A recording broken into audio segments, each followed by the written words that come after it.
Hello everyone. आजच्या झोमॅटोवरच्या at a time 3 दिलेल्या orders. पहिली ऑर्डर आली पुरणपोळी विथ कटाची आमटी आणि दही धपाटे. मग ती ऑर्डर बनवायला घेतली, आमटी बनवली, तेवढ्यात लगेच पुरणपोळी विथ कटाची आमटी ही ऑर्डर आली सेकंड.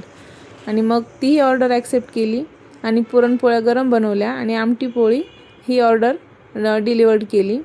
आणि मग नंतर धपाटे बनवायला घेतली तर लगेच तिसरी ऑर्डर व्हेज हक्का नूडल्स आणि मसाला राईस ही आली, तीही ऑर्डर ॲक्सेप्ट केली. तिसरी ऑर्डर 3-4 मिनिटे लेट झाली, पण सर्व स्वच्छतेने आणि व्यवस्थित बनवून तीही ऑर्डर रायडरकडे डिलिवर्ड केली. आणि असा होता आजचा दिवस. तुम्हालाही कोणाला झोमॅटोवर फूड ऑर्डर करायचं असेल तर नक्की करू शकता. अशाच रोजच्या नवनवीन ऑर्डर्स पाहण्यासाठी पूजाज डेलिशियस किचन या पेजला फॉलो करा.